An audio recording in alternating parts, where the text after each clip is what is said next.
Resolution 221-2017 has been amended in the interpretive statement. I'm just going to read the entire interpretive statement. If approved, the change from a Type 1 school district to a Type 2 school district would mean that voters would elect members to the Orange Township School Board of Education, period. If approved, it will eliminate the existing Board of School Estimate and require decisions regarding school budgets and the issuance of bonds to fund capital improvements to be submitted to voters of the City of Orange Township for approval, and based upon the credit of the school district, not the city. If approved, the size of the Board of Education would increase from 7 members to 9 members, with the first election for members of the Board of Education to take place in January 2018.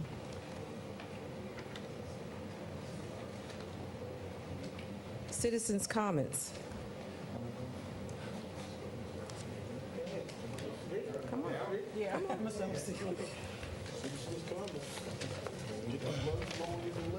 Thank you.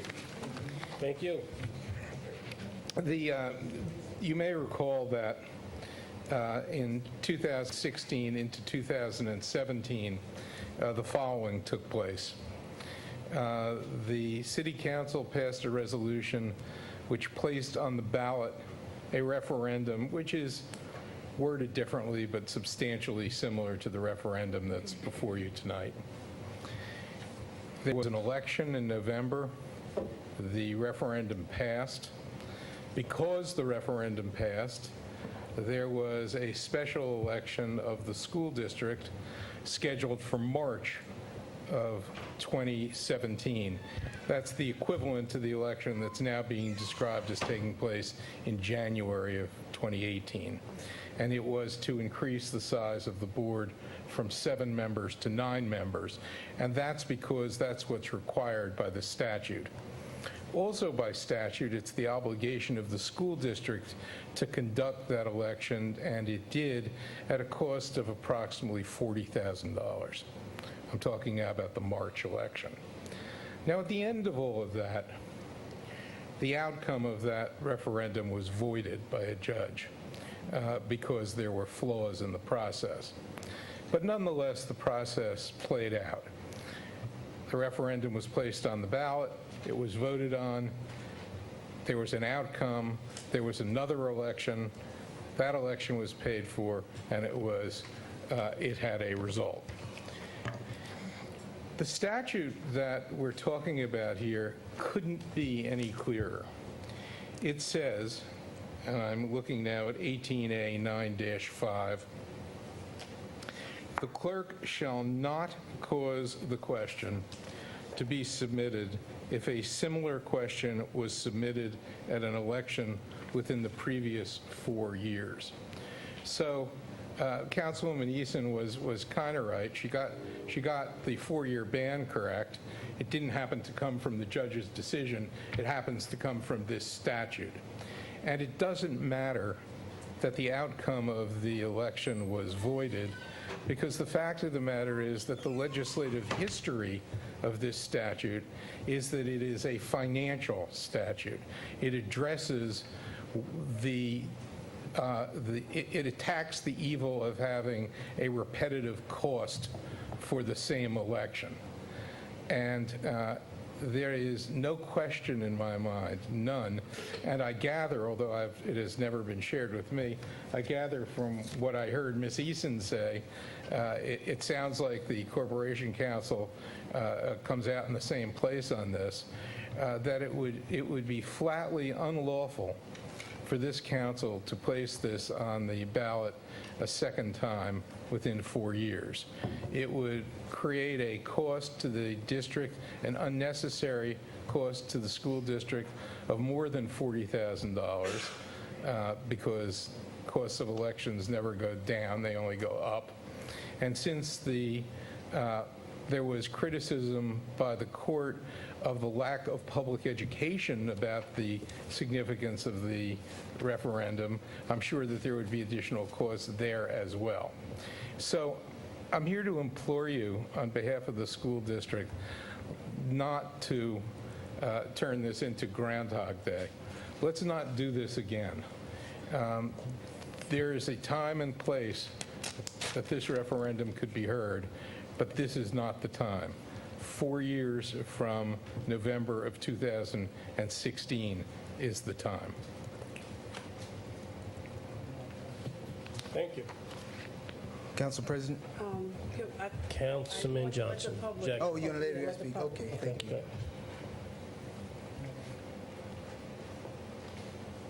Again, Jeffrey Feld, I have a few different comments. One, the amendments that we just heard, who drafted and proposed those amendments? Were those the amendments that were suggested by the BA and then wasn't allowed to put in, or did they come from somewhere else? That's one issue. But what I just heard now, I'm very concerned, because there were two parties or three parties that had a right to take an appeal, and they didn't take an appeal if he was right. And I think we might have some legal malpractice claims by the citizens, especially the voters, if people sat and slumbered on their rights, if he's correct on his interpretation, and so far he's been right most of the times on his statutory interpretations.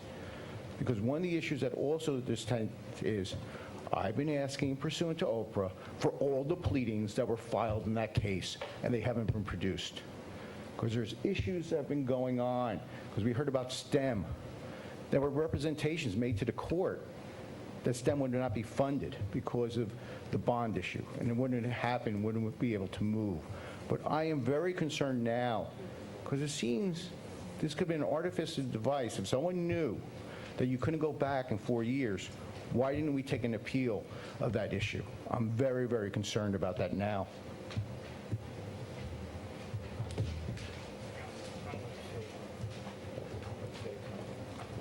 We don't like it.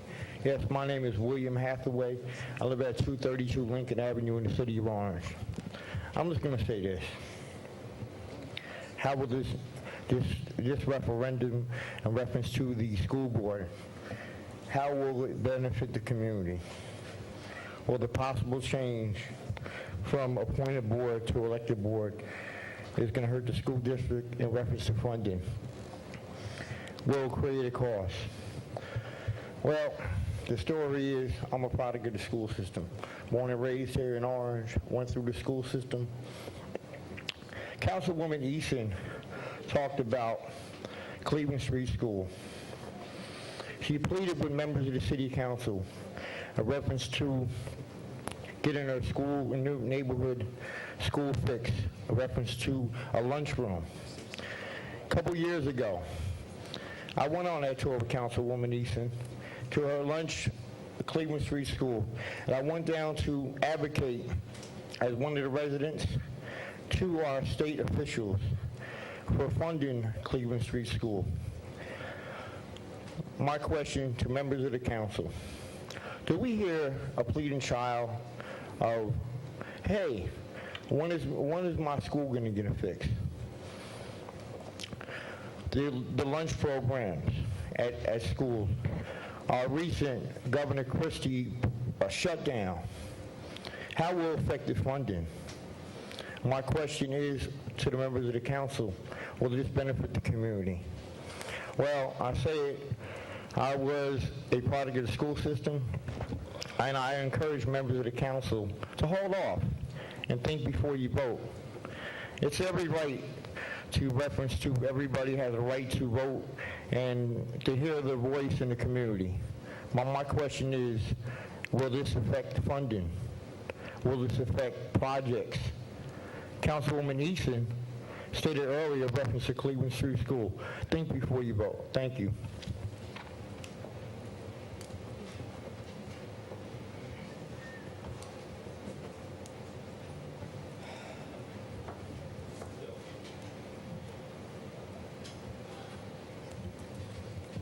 Good evening. Derek Henry, 260 Ogden Street. I don't think it's going to take 1,065 days to re-educate the public on the difference between a Type 1 and Type 2 school district. I do not think that it is lawful to take away the voice of the people. I do not think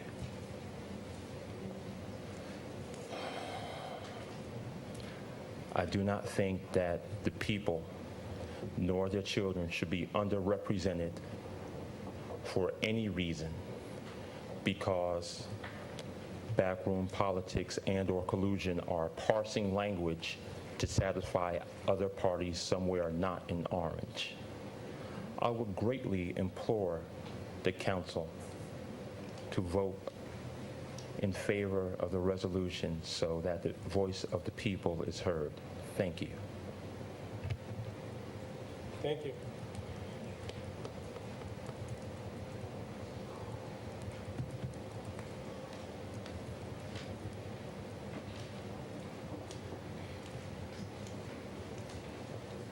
Again, my name is Tyrone Tarver. Address is on record. So, by Attorney Edelstein's logic, $40,000 is harmful to the district, but the school board's decision to overturn an election at a six-figure cost was helpful to our district. During the time frame of the legal proceedings concerning the school board election, the appointed school board both expressed their support for the will of the people and their desire for school board elections. Even though the mayor's appointed school board sued and won in their efforts to overturn and nullify the November elections and the March 2017 election, so at subsequent school board meetings, they still expressed support for an elected school board if the district desired.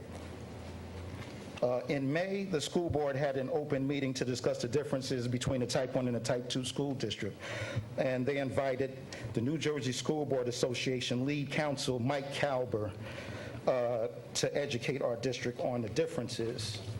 At this meeting, Mr. Kalber also informed the school board of the frequency statute, which I don't think the school board really knew about up until that time. When they first learned of this, the school board were vocal in some school board members during that meeting were vocal in the desire to actually recognize the November election as an official election and also follow the statute and not have an election until 2020.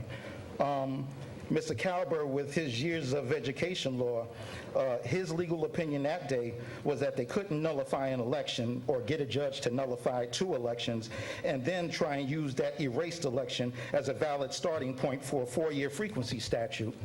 In other words, the school board can't have it both ways. You can't erase an election and then try and use that election as a starting point to not have another referendum question until 2020. Now, here we are 2 months later after the legal opinion, and again, I think the school board is trying to use taxpayer dollars again to ignore the will of the people. We've had this referendum twice already. 3/4 of the city twice voted to have school board elections. During the two trials, the school board and their legal team argued that the residents didn't know the issues they were voting for. Which I think is an insult. But their main issue that they argued was that the school board had said at meetings that the district didn't know that we were going to lose $2.5 million. First of all, there was no bond to lose on November 8th during that election. It hadn't been voted on by the council yet to be a bond, although the Board of School Estimates voted for that bond, for a recommendation for that bond to happen. Bond attorney Everett Johnson, and I believe he's here, he actually sent an email to Business Administrator Hartwick and Superintendent Lee, and basically stating that even though the Board of School Estimate voted on that, it still wasn't a bond. Basically, it was just a recommendation for the council to assess and to pass later as a bond. Now, that was in that email in November. There was no bond for residents to lose during the November 8th election. So exactly what did the public vote on last November? We were voting on the chance to elect school board members who we thought were going to hold the people educating our children more accountable. Since last summer, I had attended school board meetings, council meetings, informing people of how poorly our district was performing on all the state exams, the NJAS, the SAT, the HESPA, the PARC, et cetera. I've been at council meetings, I've been at school board meetings, I've talked to principals who kind of attacked me for bringing out these numbers, and all of them told me my numbers were wrong. It was at an October 2016 meeting right before the election that Superintendent Lee finally said, well, first of all, I have to admit that everything Mr. Tarver was saying was 100% true. But then he went on to blame the parents for not attending school board meetings, and also for parents not holding their children more accountable with their grades. A lot of principals came up to me, said the same thing. A lot of clergy came up to me and said the same thing.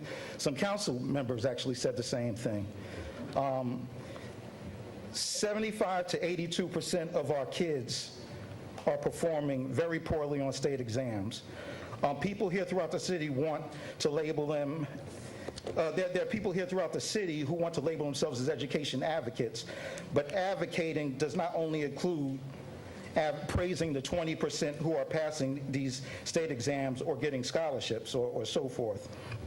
I was raised by my great-grandmother, mother, to You have 30 seconds. okay, to advocate for everyone. If 80% of the district is not passing state exams or doing poorly, if 2,500 students in the district are doing poorly, that's who you should be advocating for. But some of these city officials and people throughout the city who are advocating for the people that are only doing well, I don't hear them speaking loudly for those other 2,500 kids. It's only me, other school board candidate, Mr. Henry, and a handful of other people. If you're going to be an advocate not only for the good, but also for the people that are, for the children that are getting a disservice through the educational system. Like I said, concerning this Your time vote is up. tonight, I would just urge the council to vote for this referendum and pass it and follow the will of the people. Thank you. Thank you, Mr. Tarver.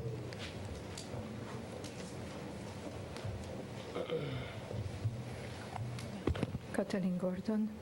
So I'm listening and I am incredulous that according to Mr. Edelstein's and Ms. Eason's, Councilwoman Eason's logic, there was an election because it cost money, but at the end, there wasn't an election because it was decided that it wasn't a valid election, but because it was an election, now we are not allowed to have a resolution to repeat the election. So this is just the kind of lawyer's talk that turns citizens' stomach over, and please use your common sense in deciding this issue. If this election was nullified, clearly there wasn't an election, and the new election can go on. Thank you. Are there any other citizens that wish to speak on? Is there a motion to close? Motion. Second. Motion by Jackson. Second. Second by Johnson. All in favor? Aye. Any opposed? Resolution 221-2017, a resolution authorizing the Essex County Clerk to print a referendum question on the official ballot. Did you tell?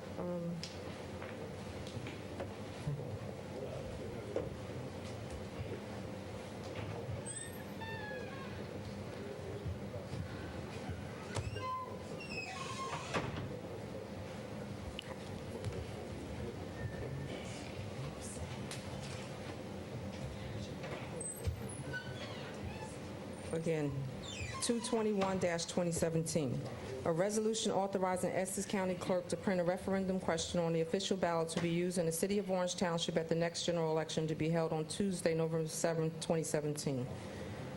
Is there a motion to adopt? Second. Motion by Williams, second by Johnson. On the motion, On the motion.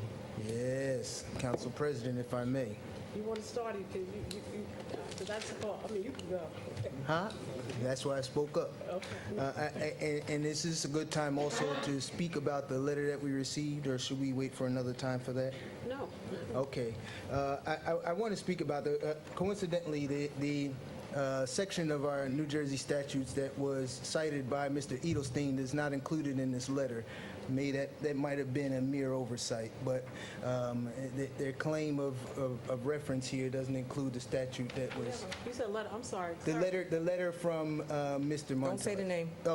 From From the city attorney. From the city attorney. Yeah, from the city attorney. Yes, from the city because attorney. It said from Too Mr. late. Edelstein, and I just want to clarify. Yes, yes. It's not from Mr. Edelstein. No, from it's our not a city. letter from him. Right, okay, But I'm that's saying his comments, he cited a different Okay. statute that was in what I thought was an advisory to us regarding our next action. So that's ironic, if nothing else. But what this letter does not do, as we've been advised, it says that the court's written opinion appears to exempt the city council from it. The court's opinion,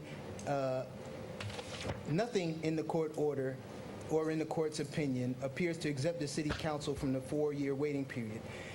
And on the opposite side, it doesn't say that the 4-year period applies here. And as we talk about the effect of the litigation which voided the election, none of this letter mentions the effect of litigation. As we talk about a cost savings measure on the statute, which is intended to prevent a small group of people from continuously putting referendums on the ballot and forcing the city to continue to hold elections, I don't think that the legislature intended to prohibit the recurrence of an election or the submission of a referendum question following a court's decision to void an election. Nothing in here advises us regarding that effect, and that's something that I think really affects the clarity on the advice that we're receiving. In that way, I think our analysis is complete. I think that we need some more to learn about the effect of the election. I agree with the comments that you can't have it both ways, have an election, void the election, and say that it occurred, but you just made it not occur by the litigation. I don't know how that can happen. So until we receive a clearer advice on the effect of the election and the applicability of this statute, not only as to its cost effect, but it's also the unanticipated effect, I think, of litigation voiding elections. And unless someone has a comment on that, we still need to hear more about that. Thank you. On the motion? On the motion. Council President, the first thing I would like to ask our bond counsel, Everett Johnson, to come up.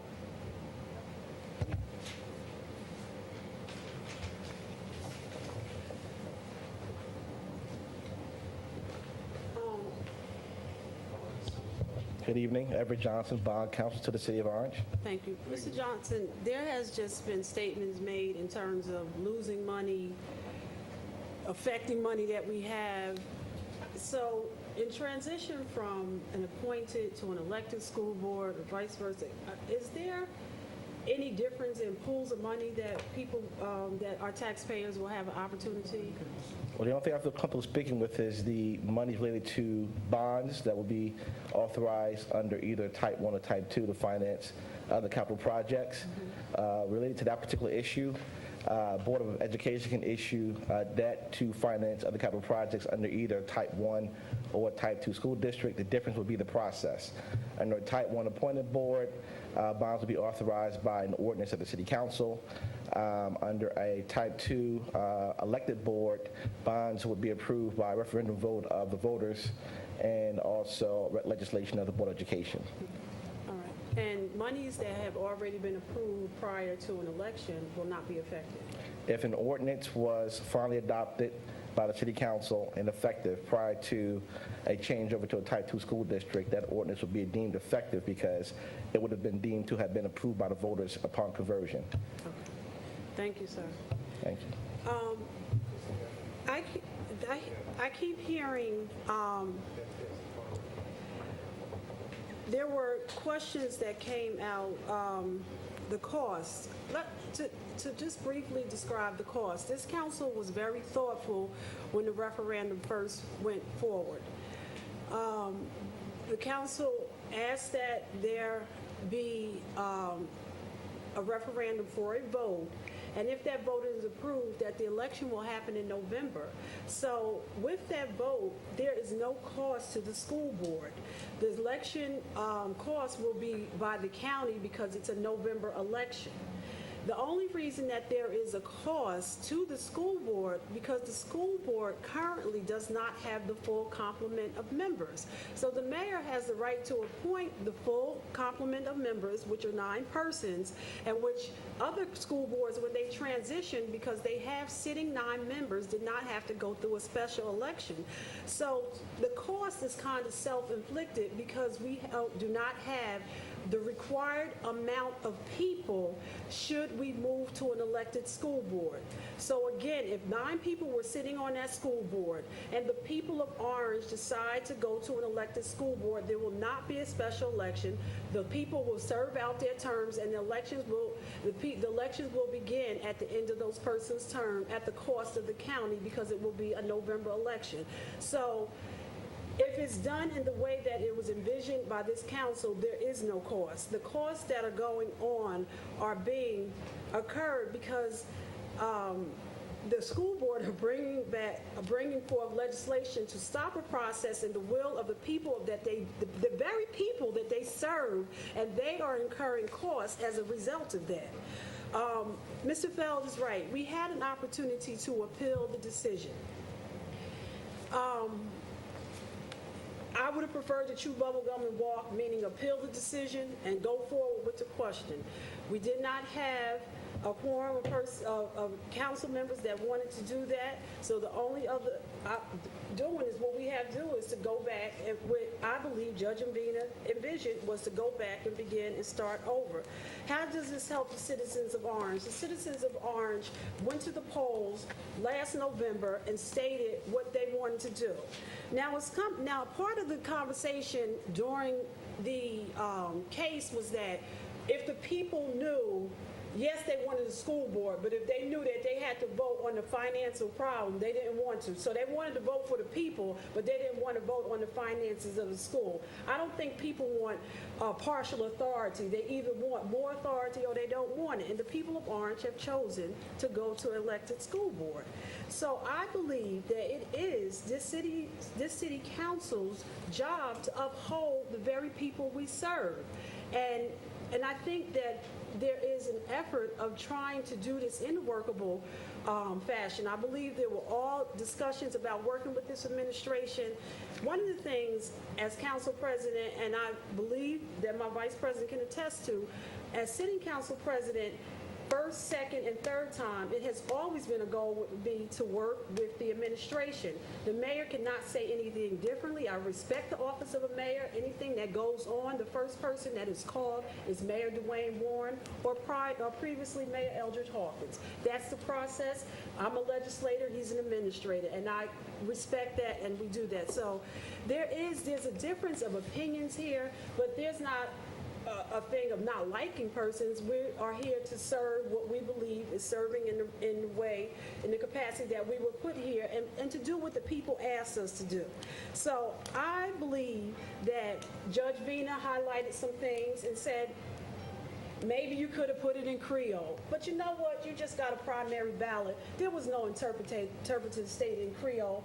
It is a great idea that we do interpretive state in Creole because we have a tremendous body of people here in Orange that are Creole. But it's not a requirement because you got your primary ballot and it was not translated in Creole. So again, the council, as we vote individually, I think that we need to think about the people who put us here, what they have asked us to do, and what they have voted to do. I believe that the school district there are many ways to improve, and we fought off charter schools because we wanted to keep our public schools. And if we want to look at ways of improvement, I think we need to give the people an opportunity to look at this as a way of improving and just moving forward and changing the course of the school. Thank you. Council President? Councilwoman Eason. You know, I keep hearing, and I'm going to speak for myself and myself only and my ward. I keep hearing the council did, but the council didn't do that because all of us didn't vote for the process. So if you're talking about what the council did, speak for the people that voted for it. I was opposed from the very beginning, and the people in my ward did not understand what they voted for. Had they known that it was going to change the way the money was distributed, it would have been a no vote. So all the people that's talking about what the residents say, how many people did we have come Councilwoman up? Eason, I'm not, just one second. Let me finish, it's my time. I'm just It's my asking people to time. stop talking, that's all I was That's going my to time. ask you. How many people do we see sitting out here as parents that's fighting and say we want an elected school board? If they were so interested, they'd be at this meeting screaming, we want an elected school board. There's nobody here. So we need to figure out, and we were supposed to have, after the last time, for us to educate the people, have a meeting with the school board to talk about what happens when we do an elected board.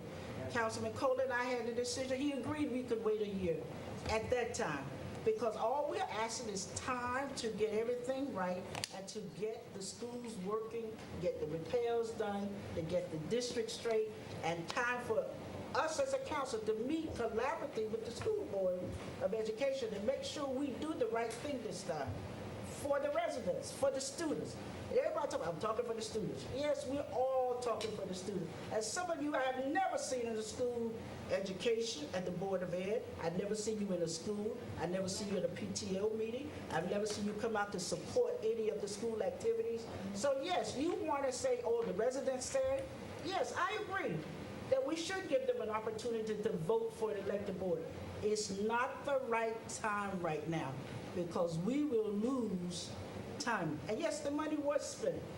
It was spent. It's taxpayers' dollars that we're spending on legislation and lawyers over and over. I'm a taxpayer. Been paying my taxes for over 40 years, and I think it's time we look at what we're doing, how we're doing it, come together as a council and figure out how we want to move this forward. I'm not against an elected board. All I'm saying is bad timing, and I am sick and tired of somebody standing up here and trying to shove stuff down our throats that does not make sense, does not make sense. Because we went to court once, we don't need to go back to court, and that's what's going to happen. So I'm asking everybody, just give us time to get things together. That's all we're asking. Mr. Lee is back there, we can work with him to figure out how we go forward and get an elected school board. And everybody that comes up here and says, I want to be a board member, knows nothing about education. We've got a lot of misinformation that is not true, and it needs to be collaborated and made sure that it's true. Because everybody, they can talk about, oh, well, this will have their own personal issue, but that's all they're doing, is their own personal agenda and a vendetta against the board. So let us as a council figure out what is it we need to do to move forward. Because otherwise, I don't want us to go back to court. I want us to work together for the residents and to build a team of council, board members, all of us working together to make sure we do what's right for our students. My motto is always that our students deserve better. Yes, we have some things that we need to change. Yes, we have some things that we need to take a look at and do differently, but I work in a school district, so I know how hard that is. I know what it takes to get the school up and running. I'm there every day, facing the students, talking to the students. So all I'm asking is, and I want to have, and since our councilman brought up this letter, I want to have our city attorney defend what they wrote here now. Sure.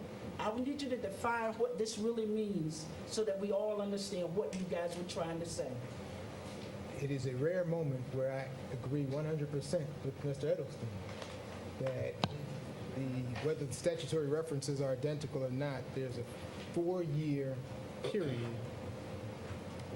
where the referendum if it's a similar referendum question, cannot be placed on the ballot again.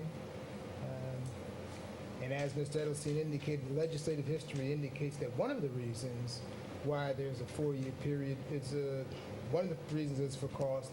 The other is so that a small group of citizens can't hold the council or the rest of the citizenry hostage, that they can't bring up the same or similar referendum question every year and cause the city to expend resources, not just money. There's been a reference that there will be no cost to the Board of Education or the cost to the citizen, to the city of Orange Township, but the cost is borne by the citizens, no matter who pays for it, whether it's paid for by Essex County or by the city of Orange Township or by the Board of Education of the city of Orange Township. The citizens have to pay for it, and legislative history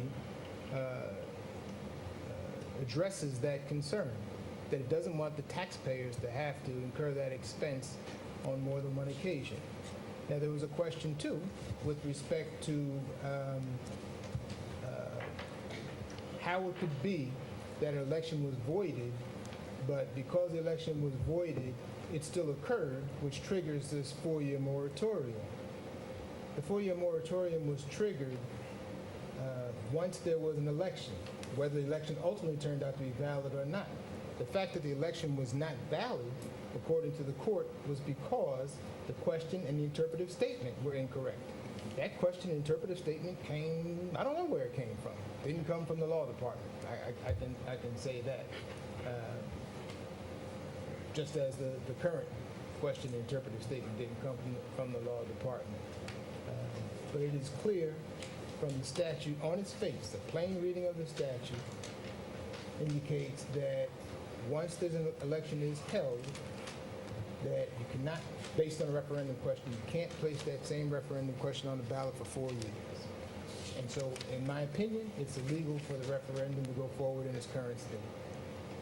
Council President, let me finish. Councilwoman Easton. The amendment.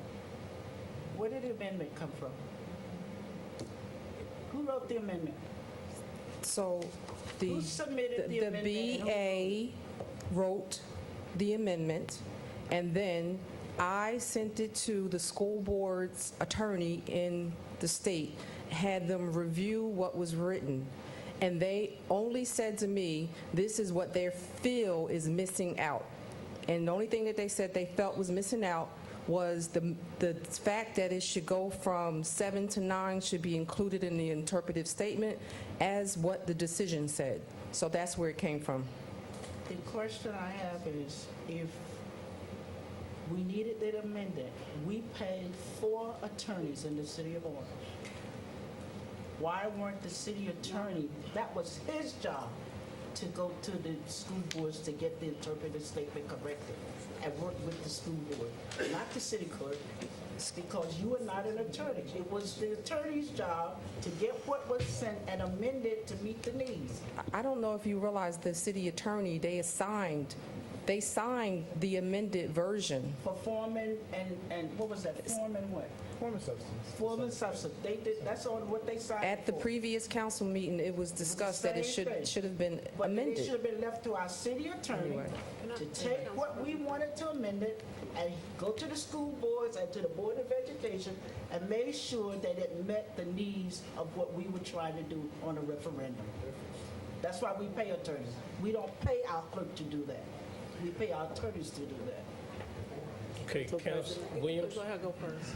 I just want to say, just taking my council hat off for a second, I'm just blown away that anyone would think that you could blame teachers for the results of test scores. Obviously, you have never sat before one of these tests, and if you think that parents are not responsible and the child is not responsible, and the teacher is not responsible for their results, I'm just sitting here blown away. I keep telling this particular person to stop judging the city of Orange by tests that suburbs have opted out of because we all know the test is flawed. When the urban communities do well on these tests, they throw the test away. Now, we are not going to continue to come up to this mic and bash the City of Orange's educational system. You have choices. You can either make it better, or you can put your child in another school. But coming up here and bashing, saying these things that the City of Orange students hear, every time we go to a graduation, millions of dollars is given in scholarships to our students. And I'm trying to stay calm, but you're not talking about just your child. You're talking about my 2 children, and I told you in the beginning, I will not be making any decisions that affect my children. And when I say my children, I mean my 2. And I don't know where you've pulled from the sky that a person would only speak of the ones that are doing well. What teacher, first of all, we're judged by the ones that don't meet the mark. Those are the ones that we have to push harder for. But if we don't pull our parents in, we are doing a disservice. And I just said in my council comments that there are some schools in Orange that are educating at an alarming rate, and there are some that need to pull it up. That's all districts. All we can do is work together. I am for an elected board. However, as I talk to residents, because I know he claims he talked to like thousands of residents. I don't know who these residents are. In the morning, you dropping your kids off at school, you stopping to talk to people. I don't know. Anyway, but the residents that I spoke to really, and these are educated doctors, lawyers, these people can read. They really believed that they were just voting on an elected board. This whole Title I, Title II, I'm telling you, the residents that I spoke to did not know it. I can even speak on my parents, 2 40-year educators in the urban districts. I asked them, what did you vote for? And they said, I voted for or against an elected board. So I don't understand what's wrong with taking the time to really, really educate our parents. It doesn't mean our parents don't understand, like we have to walk them through it. But these are the same parents that I've been to board meetings where they're usually there when their child is getting perfect attendance, and I commend the board for bringing that, because if you didn't bring the perfect attendance and asking each school to perform, you wouldn't have one parent in that place. Because I'm telling you, parents are so busy working and trying to be a parent, the last thing they want to do is sit in a meeting. So you ask why parents aren't here at 11 o'clock. Look, I voted that we not stay here after 10:30, and I'm still here till 1 o'clock in the morning, twice a month, no matter what. So we're going to be here. We're going to talk about it. Stop accusing council people of doing some backdoor deals. What kind of backdoor deal would I want to do that would affect the education of the children in Orange? You sound crazy saying it. Okay, and that's the only word I can think of. I want to do something right. I want to do something crazy like listen to the law department for once. I want to listen to the people that actually went to law school to tell us what to do. We hear so many things from so many different lawyers. I'm all mixed up. But the people I really want to listen to are the people that we pay that are in our department. I just want to know we're doing the right thing. Why would I want to do something wrong? That's the part I'm not understanding. And I know that people think I know this, I know this, I know. You got to understand, it sounds personal. It sounds personal. It sounds like you're mad about something and you want to make somebody pay for it. And when I say you, I mean people that are just so angry that people might not agree with something that you want. I just don't understand. If the city attorney is saying one thing, we're getting a letter. Now we don't believe the letter. We don't believe what the city attorneys say. I don't get it. I don't get it. I don't know why it can't wait 4 years. We got a STEM school. Everything takes time. You got to do something for 30 days for it to become a habit. Why don't we do something right? We've never had a STEM school. We've never had these things. Councilwoman Easton been talking about Cleveland School, and my child doesn't go to Cleveland School, but I'm hearing the floors are hot and all these things. Can we just fix these schools and give these people what they need? Having an elected board doesn't mean you're going to have an elected board and you're still going to disagree with what they want, because you got your own agenda and you know what you want. And when they don't agree with what you say, you're going to come stand up before here and you're going to say something else. Democracy is we got to agree to disagree. And I mean, I didn't even want to talk. I was just sitting here, but I'm just like, you can't come up here every meeting and say all these numbers and these test scores. You know nothing about education if you judge people by test scores. Period. All right. Council President. Thank you. Sorry. Council President. I can't. Yes, Councilwoman Williams. Just some history that was left out. This question came up last week, and the city attorney, Eric Pennington, and myself had a conversation, and On last week, he and I were in agreement that this was voided out, and if it was voided out, that we had an opportunity to go back and start over. This is not a Groundhog Day situation. This is the redo because the judge said there were some things that were not done. I don't believe that. And the legislation it doesn't speak to this specifically, and there are reasons that legislators write things not so specific, so if they're to be challenged, that we need to go down that process. And unfortunately, when the city council has a disagreement with the administration, our course of action usually does lead up to court, but that's the process. And even to have the city attorney weigh in on something that benefits the administration is something, that the council had an outside attorney that we voted on, and so the beginning, because the attorney argued the case in court, he prepared the resolution. On the amendment, it was given to Mr. Hartwick because Mr. Hartwick had a recommendation. That recommendation, in turn, went back to the attorney that represented us and to the legislative research officer, who we pay to draft legislation for us. The legislative research officer conferred with Mr. Tarver, the attorney of record who represented the city council in this matter, because he did not have the judge's ruling before him. So while, yes, the city council has attorneys, we pay a legislative research office to draft legislation. So every piece of legislation that is drafted by the city council is not drafted, that's a misconception, is not drafted by the city attorney's office. We have a legislative research office who drafts our legislation. And we pay them. The fact that I want to remind people that there was no citizen that stood up as an outcrier who said, I voted for the wrong thing.